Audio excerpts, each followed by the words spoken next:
Ayan guys, nagluto ako ng turon. Merienda po namin.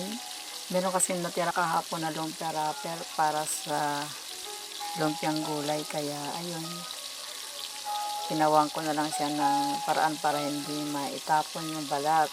Nagbili ako ng 8 perasong saging.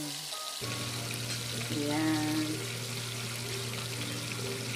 Wala ko tinda ngayon guys, kaya ako yung nagluluto ng aming merienda.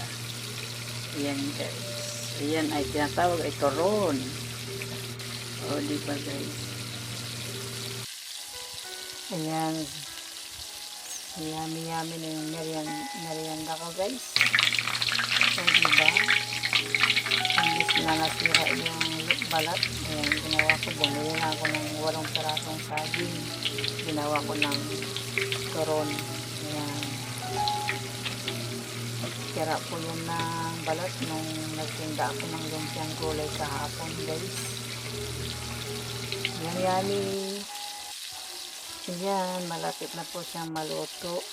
Ayan, 8 ang aking nailuto. Ayan, 8 kasi yung natira na balat. Kaya bumili ako ng 8 perasong saging. Ayan, luto na guys. Kakain na po. Kain na kami. Sa turon, saging, pang merienda alas 3 ng hapon dito sa Pinas. Ayan. Magkain na tayo guys.